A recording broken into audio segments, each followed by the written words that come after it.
We're live from New Delhi. You're watching DD India News, India's voice to the world. I'm Lipakshi Khurana. Coming up in the next hour. Prime Minister Narendra Modi will attend the second Asia-Pacific Civil Aviation Ministers' Conference to proclaim the adoption of the Delhi Declaration, a visionary roadmap to elevate region's aviation sector to new heights. India's External Affairs Minister Dr. S. Jaishankar meets German Chancellor Olaf Scholz, reiterate PM's invite for him to visit India for the 7th intergovernmental consultations, also exchange views on security issues with German Defense Minister. US and British foreign ministers unveil new support for Ukraine. No immediate breakthrough on long-range weapons. Zelensky to travel to the US soon to push plan on ending war. North Korea fires short-range ballistic missiles off East Coast to nuclear envoys of South Korea, Japan. US vows stern response.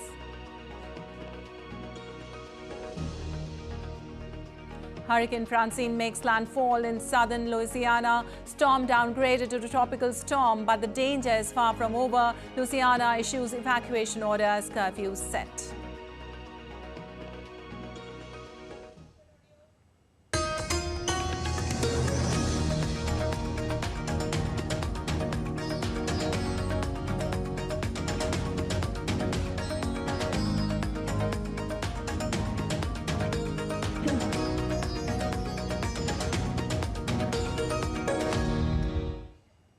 And on to the details now. Prime Minister Narendra Modi will address the second Asia-Pacific Ministerial Conference on Civil Aviation at Bharat Mandapam in New Delhi. Prime Minister will also proclaim the adoption of the Delhi Declaration by all the member states, which is a visionary roadmap to elevate the region's aviation sector to new heights. This conference and the adoption of the Delhi Declaration represent a significant step forward in advancing safety, security and sustainability in the Asia-Pacific civil aviation sector. The conference will bring together transport and aviation ministers, regulatory bodies and industry experts from across the Asia-Pacific region. The conference will also focus on addressing key challenges such as infrastructural development, sustainability and workforce development, while fostering greater collaboration between the public and private sectors. And India's External Affairs Minister Dr. S. Jaishankar on Wednesday called on German Chancellor Olaf Scholz in Berlin and conveyed Prime Minister Narendra Modi's personal greetings to him. Sharing a post on social media platform X about his meeting Scholz on Wednesday, Dr. Jaishankar wrote, and I quote, "Honored to meet Federal Chancellor Olaf Scholz in Berlin today, conveyed the personal greetings of PM Modi, look forward to his visit to India for the 7th intergovernmental consultations." The Indian minister also met German Defense Minister Boris Pistorius and discussed security issues. He also appreciated progress in India-Germany defense ties. External Affairs Minister also had an in-depth exchange with Jens Platner, Security Foreign Policy Advisor to the Federal Chancellor. Their conversation focused on preparations for the intergovernmental consultations and significant strategic developments. Moreover, Dr. Jaishankar also visited the Humboldt Forum, a museum dedicated to human history, art and culture. He shared photographs of his visit on social media, highlighting a replica of the East Gate of the Sanchi Stupa outside the museum. He wrote on social media, and I quote, "The replica of the East Gate of the Sanchi Stupa stands outside the Humboldt Forum, a representation of India's rich heritage in the heart of Berlin," unquote. The External Affairs Minister in Germany on a second leg of a three-nation tour said this. And India's Defence Minister Rajnath Singh will inaugurate the India Defence Aviation Exposition IDAX 24 on the sidelines of Indian Air Force exercise Tarang Shakti 24. One of the largest multinational air exercises is being conducted by the Indian Air Force in Jodhpur. The three-day IDAX is expected to have a grand participation from the industry and also a host of wide range of products and technologies. IDAX aims to showcase indigenous skills and indomitable spirit of Indian aviation industries to a wide spectrum of decision makers and end users from global air forces. This exposition would form the best platform for the aviation and defense sector industrial partners to connect with IAF's Innovation Directorate and decision makers and witness showcasing of indigenous products. And India's Vishal Barasto joins us from Jodhpur for more on this. Well, Vishal, good morning. IDAX is supposed to witness huge participation from the industry. How will it help in showcasing our skills? Well, a very good morning to you, Lipakshi. I'm here at the Jodhpur Air Force Station, and shortly the Defence Minister would be inaugurating the IDAX, which would be highlighting India's self-reliance in Air Force in particular. And it would be a very nice platform for the Indian Air Force to showcase their strength of Make in India, and they can also look for probable buyers, because we are having 8 countries who are participating in this Tarang Shakti Phase 2, including USA, who are here with their F-16s, and so is Greece and Singapore and UAE, all are having their F-16s. Japan is here with its F-2. Apart from this, there are 17 observer countries who would also be part of the IDAX. That includes Malaysia, Argentina. So it is going to be a very good platform for both the observer countries, the participating friendly nations, and also India to interact and also finalize the deals. And shortly, the IDAX would be open for the general public, and it would be open till tomorrow. Lapakshi? Right. Also, Vishal, how will this help the India's aerospace industry, which is very important? Well, absolutely. This is going to be a very, very important occasion, because we are having this Tarang Shakti that started off, Phase 2 started off on 30th August this year, and it would go until 14th of September. So the flying exercise is already on, in which we have 8 friendly nations, including Australia and Japan, and then you have the observer countries. So it would be a great time to interact. They have been here, the friendly nations have been here. This is part 2, and they have been interacting amongst themselves for quite some time. And then in the IDAX, which would be the Make in India strength, they would get to know how much progress India has made. So it would be a win-win situation, not only for India, but also for all those countries who are participating, 17 observer countries and 8 participating countries in the Tarang Shakti Phase 2. All right, Vishal, thank you so much for all those details from there. And moving on, in Jammu and Kashmir, Thursday is the last date for filing of nominations for the 3rd phase of the assembly elections. The Union Territory is voting for its 90-member assembly in 3 phases. While the first phase of voting is scheduled on 18th of September, the other 2 rounds will be held on the 25th of September and 1st of October. The votes will be counted on 8th of October. The election, first in over a decade, is expected to witness a multi-cornered fight. While the Bharatiya Janata Party, or the BJP, and People's Democratic Party are the 2 other major players, the National Conference and the Congress are fighting the elections in an alliance.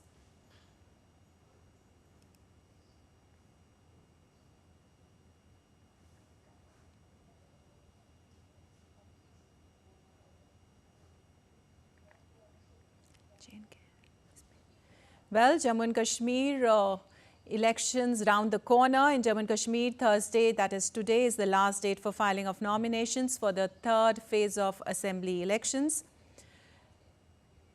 We may tell you that the Union Territory is voting for its 90-member assembly in 3 phases, and today is the last day for filing of nominations. While the first phase of voting is scheduled on 18th of September, the other 2 rounds will be held on the 25th of September and the 1st of October. Whereas the voting will be counted on the 8th of October. The election, which is first in over a decade, is expected to witness a multi-cornered fight there, while the Bharatiya Janata Party, or the BJP, and People's Democratic Party are the 2 other major players. The National Conference and the Congress are fighting the elections in an alliance.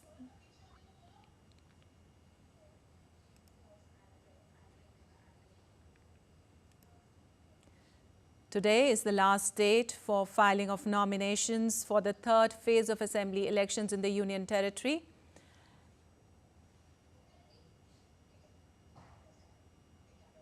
And for more on the elections, we have Shabir Dar joining us. Well, Shabir, today is the last date for filing of nominations for the 3rd phase, as we told our viewers, who all are expected to file. Yeah, all the big players from the major political parties, including the National Conference, Congress, and BJP, are filing the nomination papers, and today is the last date of the third phase of polls, which is happening on October 1. We already know that big figures like Umar Abdullah and BJP's top local leaders, Congress leaders are in fray. And this election is a high-octane election happening in Jammu and Kashmir after a gap of around 10 years. And people have high expectations from these polls, and we're expecting that there will be huge participation, like we have seen in the recently held parliament elections in Jammu and Kashmir. This time also, people are eagerly waiting to cast their votes and, to form the local government in Jammu and Kashmir. We have seen that some players, like people who are jailed, they have been released. They will be campaigning in these polls for their own, candidates. The National Conference and the Congress Alliance are putting huge efforts. They are bringing, yesterday the Malik Arjun Kharge, the president of the Indian National Congress, was here to address the poll rally in Anantnag. He is all top brass of Congress and BJP also. Recently, the Home Minister has a poll campaign in Jammu.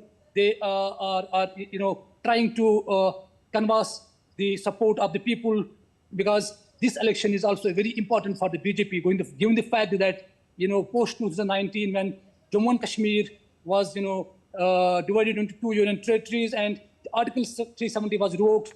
So a lot of things have happened, and for BJP this election means a lot, because they have been doing a lot of development and have been making convincing people that a lot has happened in these 5 years. Will that translate into people's mandate for the BJP? The time will tell.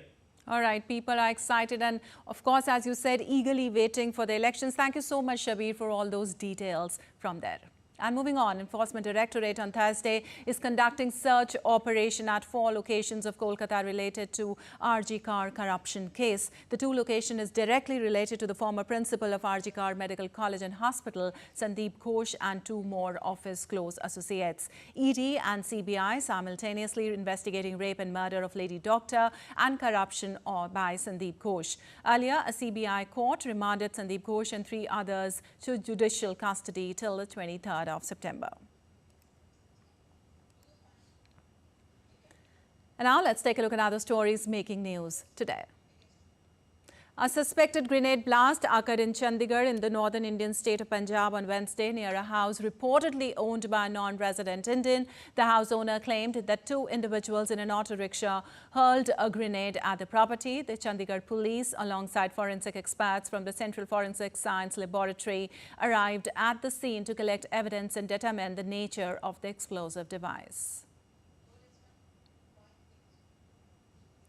The Ashtavinayak Ganesh Mandal, located in the western Indian state of Maharashtra, has showcased a unique decoration titled Vishwa Ganesh Darshan. This display features 108 replicas of Lord Ganesha, each crafted from a variety of materials such as musical instruments, utensils, farm and carpentry tools, soft toys, and more.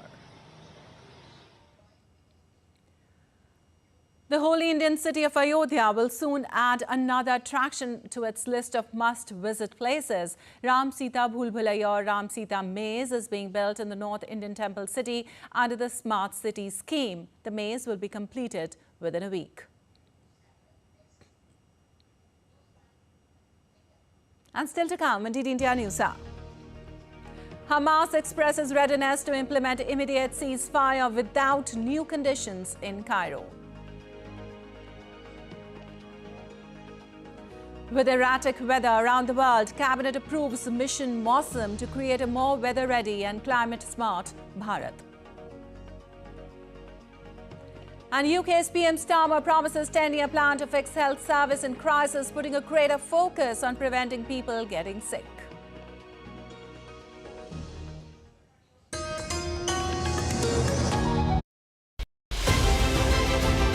These assembly elections are taking place after a long gap, or rather a long wait of 1 decade.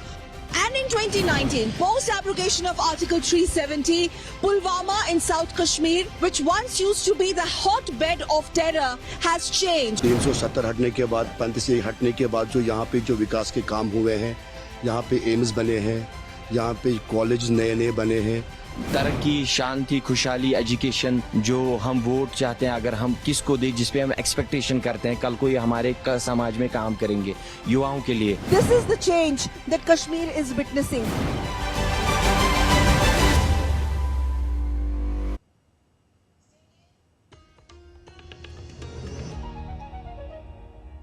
Well, welcome back. You're watching DD India News. I'm Lipakshi Kuran, and moving on, U.S. Secretary of State Antony Blinken announced more than $700 million in aid for Ukraine during a visit to Kyiv at a critical juncture in Ukraine's struggle against Russia.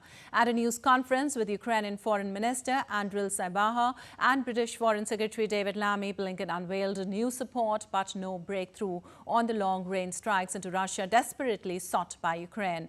Lammy said Britain would also provide a further $781 million of support for Ukraine.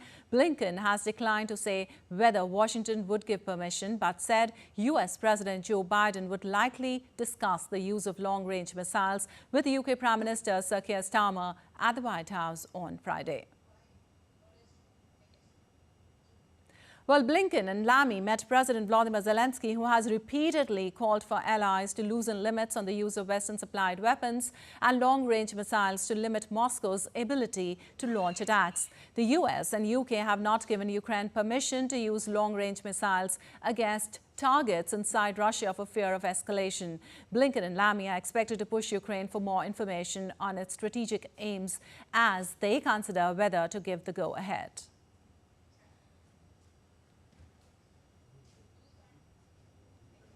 And updates now on Israel-Hamas conflict. The terrorist Hamas group has reiterated its readiness to implement an immediate ceasefire with Israel based on a previous U.S. proposal without new conditions on Wednesday. Hamas added that their negotiation team, led by senior official Khalil al-Hayya, met mediators on Wednesday, including Qatar's Prime Minister Sheikh Mohammed bin Abdul Rahman Al Thani and Egypt's intelligence chief Abbas Kamel in Doha to discuss the latest developments in Gaza. The previous proposal put forward by U.S. President Joe Biden in June laid out a three-phase ceasefire in return for the release of Israeli hostages. Talks have so far failed to reach a deal to end the 11-month-old conflict.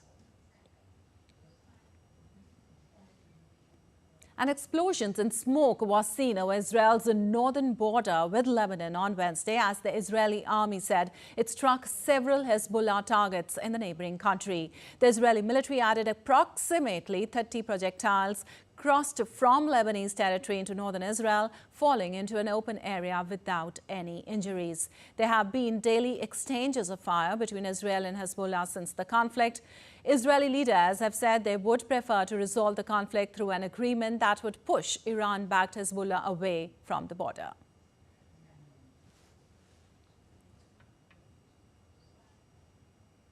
Meanwhile, polio vaccination campaign is underway for the third consecutive day in northern Gaza on Thursday. The northern areas of the Gaza Strip have witnessed a good turnout from families bringing their children for vaccination during the ongoing campaign in the northern part of the Strip on its second day. So far, hundreds of thousands of children have been vaccinated against polio, which re-emerged in the Gaza Strip after 25 years. The emergency vaccination program was made possible because a pause in the fighting was agreed to by Israel.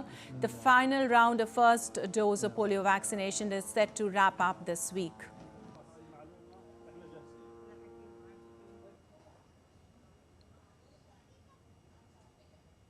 And shifting focus, North Korea fired multiple short-range ballistic missiles off its east coast on Thursday. Seoul's Joint Chief of Staff said it had detected multiple short-range ballistic missiles launched into the East Sea, also known as the Sea of Japan. Japan's Coast Guard said the missiles appear to have landed outside Japan's exclusive economic zone, and there had been no reports of damage. It is the first such launch by North Korea in more than 2 months. North Korea last fired a missile in July, but has been sending balloons carrying trash across the border into the south over the last few days. Well, the Japanese government has strongly condemned North Korea after Pyongyang fired multiple short-range ballistic missiles. Speaking at a regular news briefing, Japanese Chief Cabinet Secretary Yoshimasa Hayashi said North Korea's development of nuclear missiles is a threat to the peace and security of our country. North Korea's development of nuclear missiles is a threat to the peace and security of our country and the international community, and it is absolutely unacceptable. Regarding this launch, we have made a solemn protest through diplomatic channels in Beijing, and we strongly condemned it.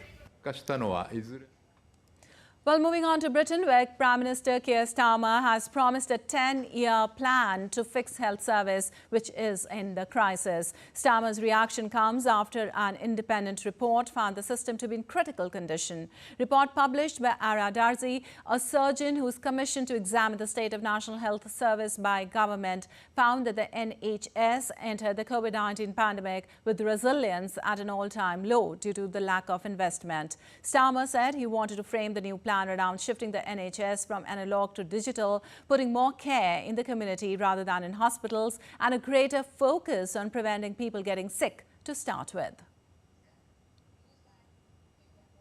And Argentine protesters clashed with police outside the country's Congress after lower house lawmakers voted to block a planned hike to pensions opposed by President Javier Milei. The Chamber of Deputies voted 153 in favor of the pension hike, with 87 against it, falling short of the two-thirds needed to approve the bill. President Milei had previously vetoed it, saying that it put the country's plan for a fiscal balance at risk.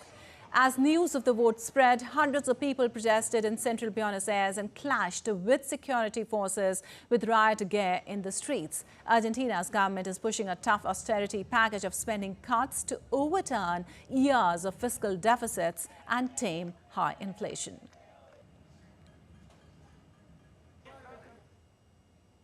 Well, you're watching TT India News. Our time now for some weather updates. Hurricane Francine struck the Louisiana coast on Thursday morning as a dangerous Category 2 storm that rapidly knocked out electricity to thousands and threatened widespread flooding. The storm lost some of its strength after it made landfall, and it had weakened to a Category 1 hurricane. However, its very dangerous winds are still capable of producing damage, and the whole of the Gulf Coast in Louisiana and Mississippi was under a warning for storm surge. Louisiana and Mississippi governors and U.S. President Joe Biden each declared a state of emergency ahead of the landfall. This means emergency management resources and potential financial aid are available for affected states in the event of serious damage.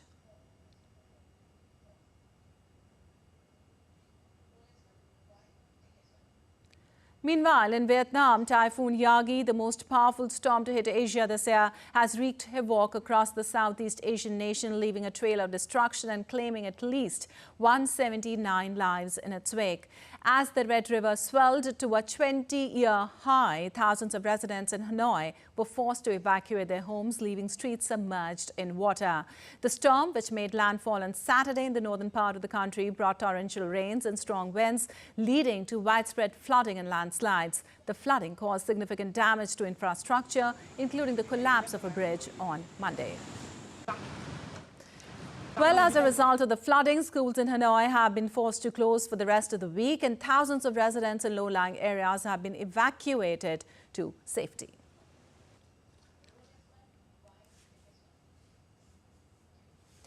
Also, severe flooding in the northeastern Nigerian city of Maiduguri has claimed at least 30 lives and forced 400,000 people from their homes. According to the National Emergency Management Agency, more than 23,000 households and upwards of 150,000 people have been hit by the rapid rise of waters following the recent rupture of the Alau Dam on the Nagada River. The dam was at full capacity due to unusually high rains. The floods have also killed more than 80% of the animals in a large zoo that houses wildfire, from lions and crocodiles to buffalo and ostriches.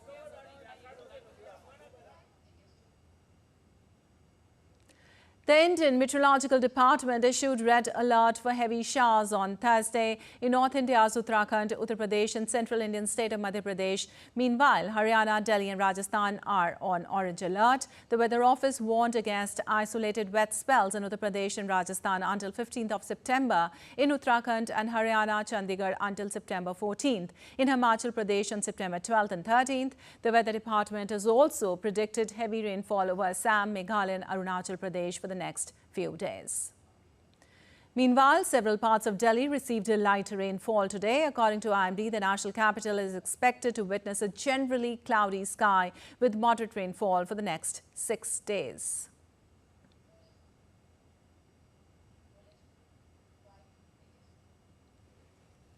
Meanwhile, firefighters in the western U.S. state of California continue to battle 3 wildfires surrounding Los Angeles. The bridge fire is one of the 3 out-of-control blazes that have erupted around the United States' second biggest city, fueled by heat wave and fanned by gusting winds.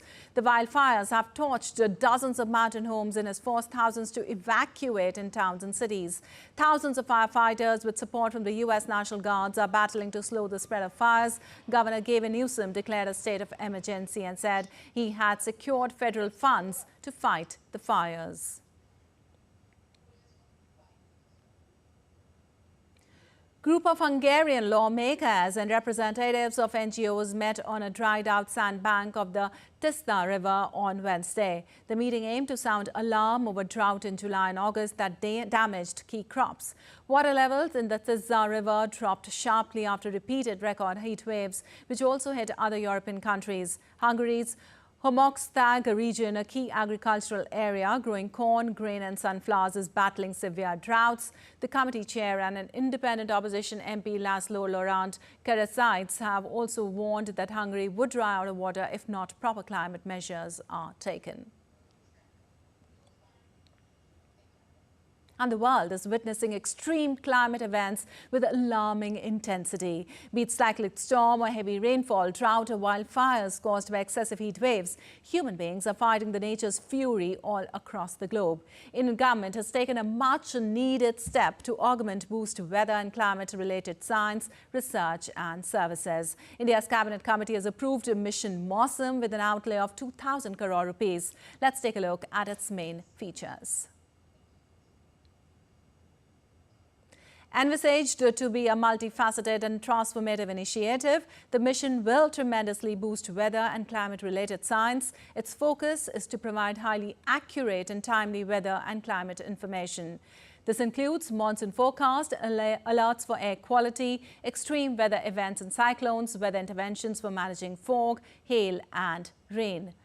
Critical elements include deployment of next-generation radars and satellite systems with advanced sensors and high-performance supercomputer missions. Will also include the development of improved Earth system models and GIS-based automated decision support system for real-time data dissemination.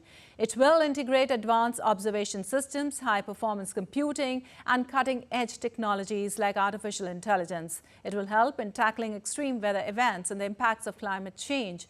It will set a new benchmark for predicting weather with high precision. It will directly benefit numerous sectors such as agriculture, disaster management, defense, environment, aviation, water resources, power, tourism, shipping, transport, energy and health.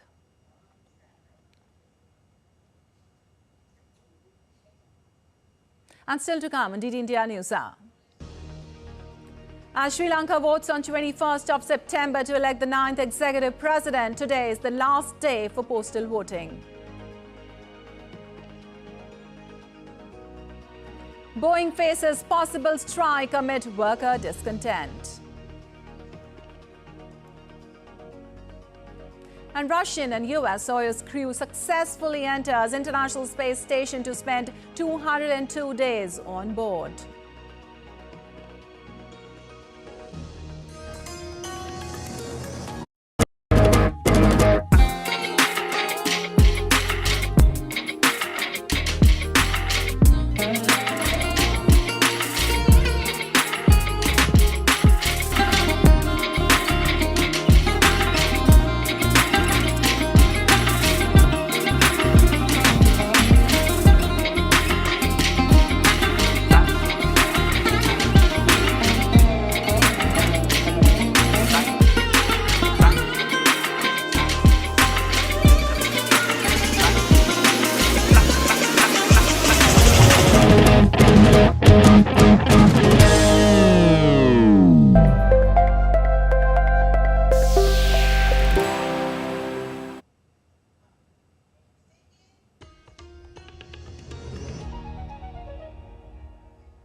Welcome back. You're watching DD India News. I'm Napakshi Kuran, and time now for a quick recap of the headlines.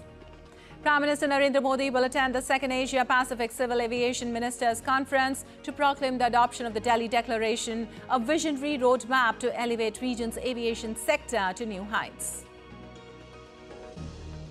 India's External Affairs Minister Dr. S. Jaishankar meets German Chancellor Olaf Scholz, reiterates PM's invite for him to visit India for the 7th intergovernmental consultations, also exchange views on security issues with German Defense Minister. US and British foreign ministers unveil new support for Ukraine. No immediate breakthrough on long-range weapons. Zelensky to travel to the US soon to push plan on ending war. North Korea fires short-range ballistic missiles off East Coast. Nuclear envoys of South Korea, Japan, US vow stern response.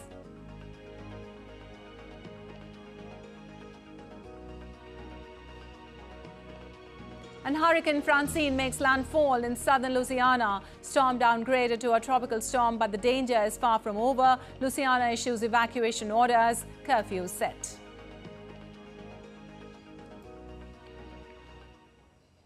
And moving on, in Sri Lanka, government employees who were unable to cast their postal vote on the designated days last week for the presidential election were allowed to cast their vote on Wednesday. The National Election Commission said that officials can cast their votes today as well.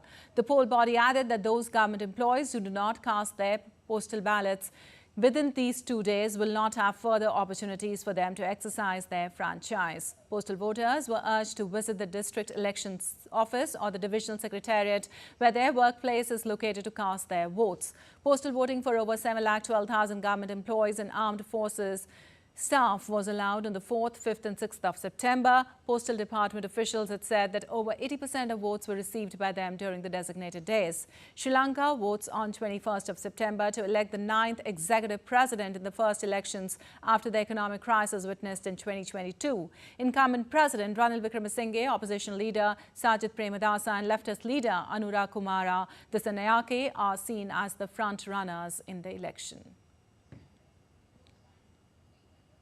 And in Bangladesh, the chief advisor, Professor Mohammad Yunus, said interim government announced to form 6 commissions to bring reform in 6 major sectors, which includes constitution, electoral system, the judiciary, the police, anti-corruption commission, and public administration. Yunus added 6 eminent citizens have been appointed to head these commissions, and the names of the other members of the commissions will be fixed after holding discussions with the heads of the commission.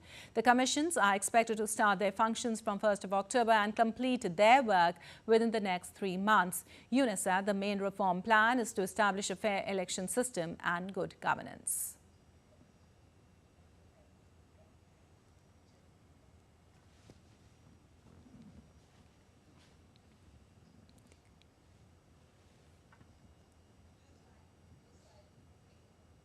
And Thailand's Prime Minister Paetongtarn Shinawatra will be on Thursday deliver her government's policy proposal to the Parliament. The policy's large continued ally, Shreta's Agenda, and that of the populist Pheu Thai Party, including debt restructuring and legalizing casinos to draw on investment in more tourists. The government is expected to give details of its signature plan for its digital wallet handout of $300 to 50 million people. Political newcomer Paetongtarn's cabinet was sworn in earlier this month after she won the backing of Parliament to become Thailand's youngest premier following the shock removal of predecessor Srettha Thavisin by a court decision.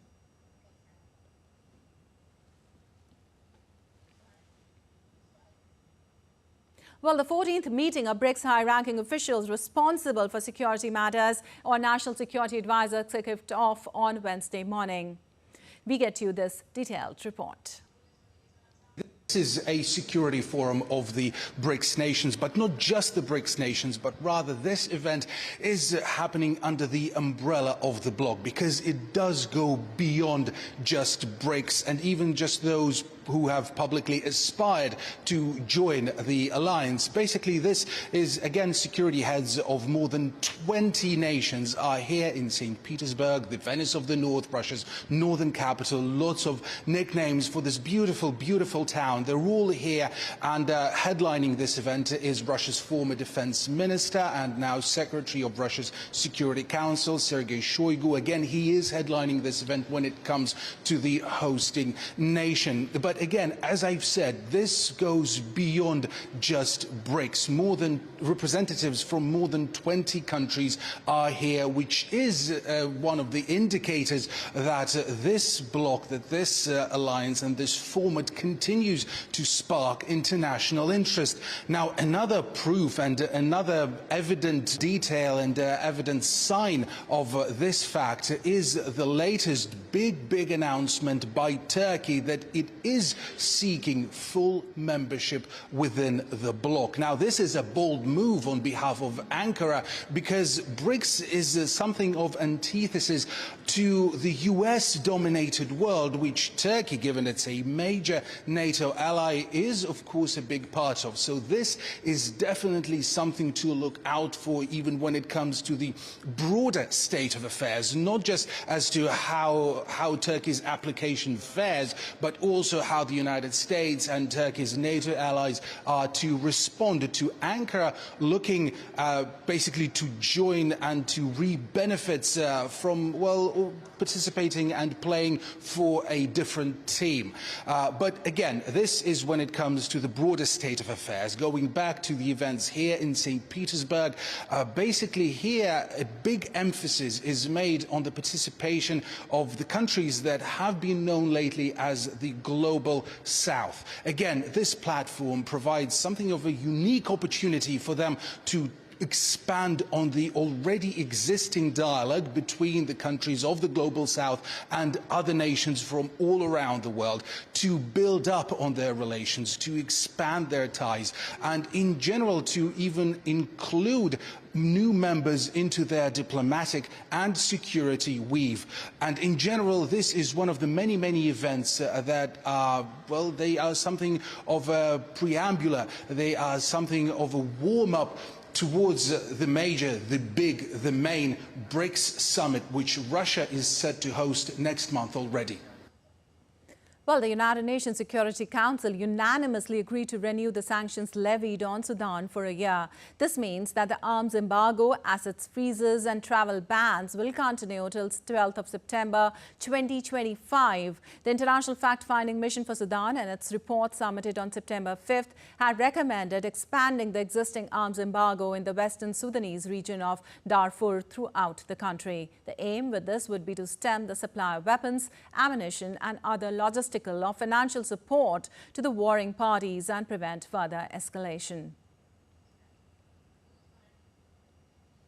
And the current crisis in Sudan has worsened an already dire food insecurity situation, with hunger expected to increase substantially across the country. Seeing the current situation, the UN's Food and Agriculture Organization Regional Office for the Near East and North Africa launched a seed distribution campaign on Wednesday in Tobin and Shatta villages in Sudan's Red Sea state. The initiative aims to help local residents combat food insecurity worsened by the ongoing conflict and effects of climate change. It targets farmers, fishermen and shepherds in different localities in the Red Sea state in Sudan as the country struggles with the impact of an ongoing war between the Sudanese armed forces and the paramilitary rapid support forces. And Australia's government said it will fine internet platforms up to 5% of their global revenue for failing to prevent the spread of misinformation online. The legislation introduced in Parliament on Thursday targets false content that hurts election integrity or public health, calls for denouncing a group or injuring a person, or risks disrupting key infrastructure or emergency services. The government said it would make tech platforms set codes of conduct governing how they stop dangerous falsehoods spreading to be approved by a regulator. The regulator would set its own standards if a platform failed to do so, then fine companies for non-compliance. The bill is part of a wide-ranging regulatory crackdown by Australia, where leaders have complained that foreign domiciled tech platforms are overriding the country's sovereignty. Well, the aircraft company Boeing faces a possible strike on Friday if most of the U.S. plane makers' factory workers in the Pacific Northwest vote on Thursday to back a work stoppage and reject a tentative deal that has enraged many of them. Roughly 30,000 workers in the Seattle area and Portland, Oregon will vote on their first full contract in 16 years. On Thursday, Boeing CEO Kelly Ortberg sent a letter to Boeing workers taking part in the vote, urging them to accept the deal of resetting union relations, improve safety and increase 737 MAX production. And the Soyuz MS-26 crew, launched from Kazakhstan's Baikonur Cosmodrome, successfully entered the International Space Station just hours after docking on Wednesday.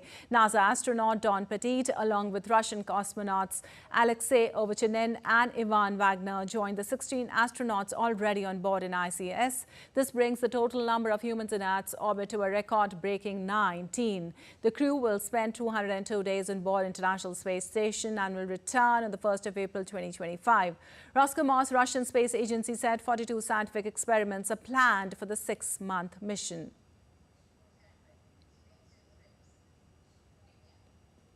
And now let's take a look at other stories making news around the world. Peru's former authoritarian president Alberto Fujimori, who was convicted for human rights abuses, died at 86. Supporters of former Peruvian President Alberto Fujimori gathered outside the home of his daughter, Keiki Fujimori, following the announcement of his death.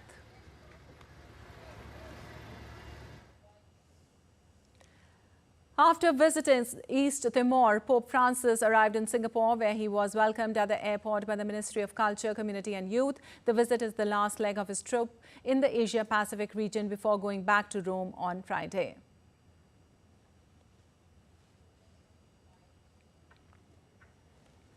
A 100 years after acquiring one of the Vincent van Gogh's sunflowers, Britain's National Gallery in London brought his vision to life by showcasing 3 works side by side for the first time.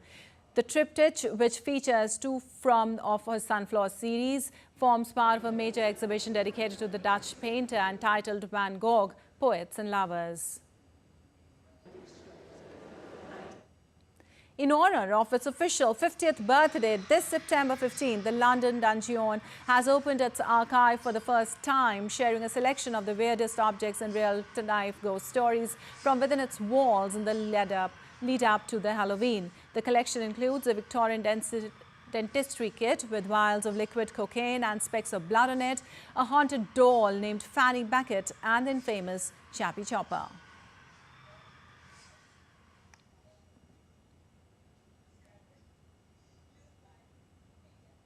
And still to come, DD India News Hour.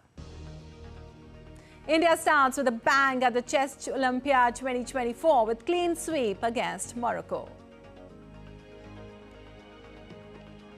Asian Cricket Council unveils Women's Under-19 T20 Asia Cup to encourage growth of women's cricket. And Georgian daredevil biker rides 33 kilometers on open water.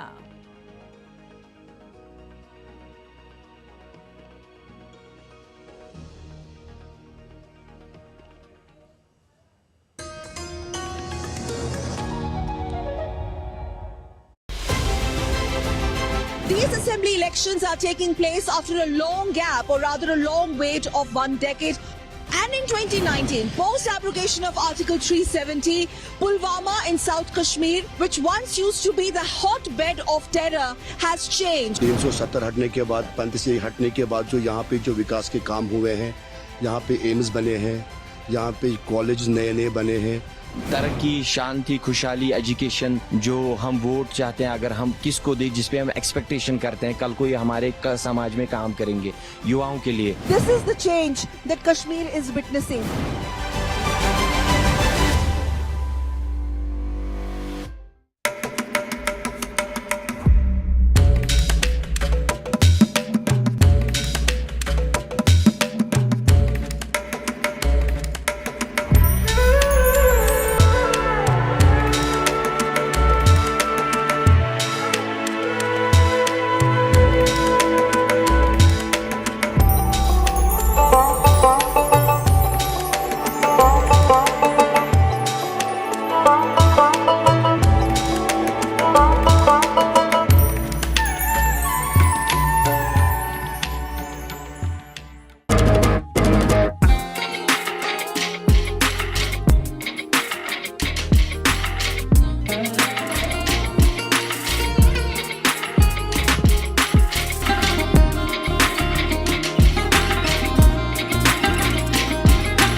Welcome back. You're watching DD India News. I'm Lipakshi Khuranan. On to some sports news now.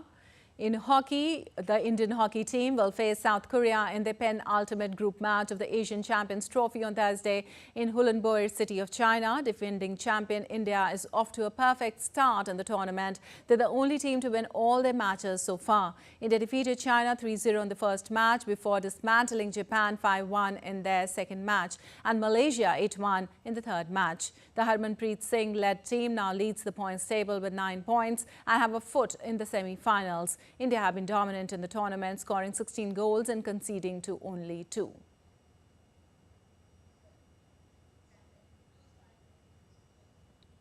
An Australian coach, Andrew McDonald, thinks the top 6 batsmen who finished the last test season are likely to start the much-anticipated 5-match series against India later this year. Though McDonald hinted at the change in battling order, Steve Smith moved up from number 4 to open the batting after the retirement of David Warner, and McDonald said it was by no means certain he would stay there. Smith hardly set the world on fire in his outings as an opener.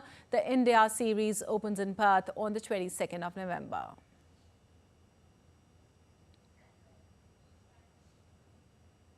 And the Indian men's team started Chess Olympiad with a clean sweep against Morocco in the opening round in Budapest, in capital of Hungary. In the open section, the Indian chess team signalled its intent to win a gold medal after they trounced Morocco 4-0 in the first round of the tournament. Prague, Nananda, Vidit Gujarati, Arjun Erigaisi and P. Harikrishna won their respective matches. In the women's section, India also won 3.5 against the Jamaican team. Vaishali, Tanya Sachdev and Divya Deshmukh claimed wins, while Vantika Agarwal was held to a draw by Ray Hannah Brown.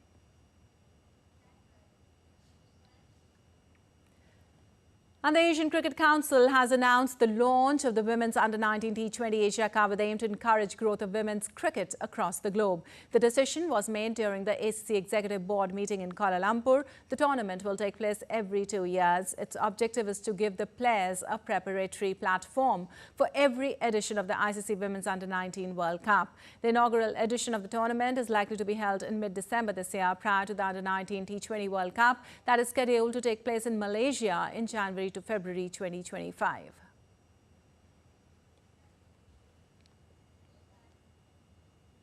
And India's single campaign came to an end at the Hong Kong Open 2024 badminton in Kowloon City of China. Priyanshu Rajawat and Kiran George, competing in the men's single event, lost their opening round matches. Rajawat lost to Japan's Takuma Oba Yashi 21-9, 16-21, 21-9. George was defeated by Chinese Taipei's Su Liang 21-16, 21-16. In the women's single, Akarshi Kashyap, the top-ranked Indian woman to compete in Hong Kong, China, lost to world number 9, Aya Ohoiro of Japan in straight games 21-15, 21-9. Tanya Hemant also lost her opening round match. In the mixed double event, Commonwealth Games medalist N. Siki Reddy and B. Sumit Reddy defeated fellow Indians Kona Tarun Shri Krishna Priya Kudaravali in opening round 21-9, 21-10 to reach the round of 16.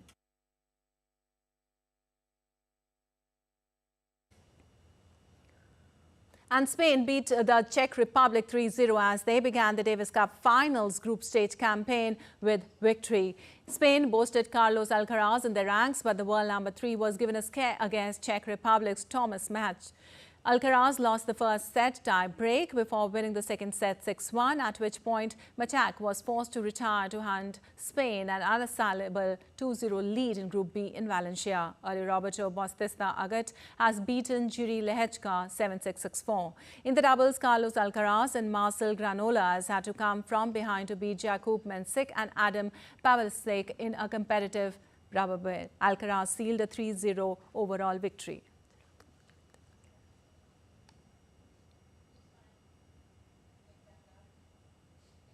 Well, South Korean soccer player Son Jun-ho has denied allegations that he had taken part in match fixing and bribery when he played in China. Son Jun-ho said he had given a false confession as he was under duress. The Chinese Football Association has banned 38 players, including Son, and 5 officials for life after a 2-year investigation into match fixing and gambling as part of a crackdown on corruption. The midfielder, who has lost his spot in the South Korean side since the scandal broke, was released and returned home in March this year after nearly 10 months in detention in China.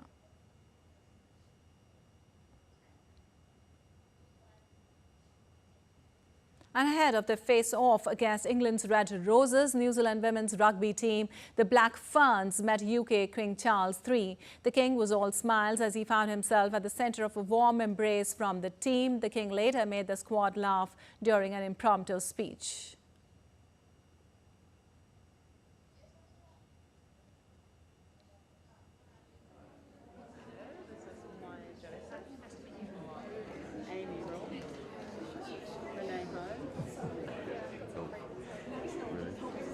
Those coats for them. Yeah.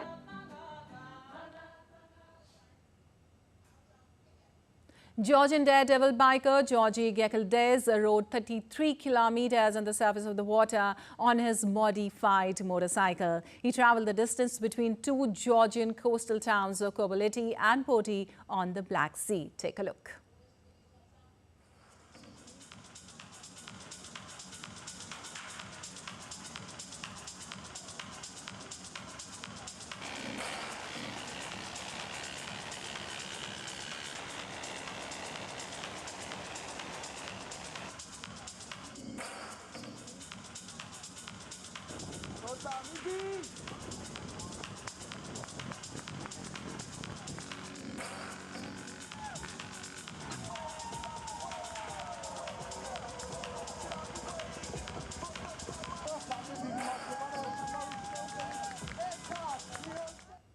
All right, that's all for this edition of DD India News Hour. But let us know your thoughts on the news of the day. For those on the go, you can get all the latest news and updates from India and across the world on the DD India mobile app. The app is available on both Android and iOS platforms. Scan the QR code on the screen to download now.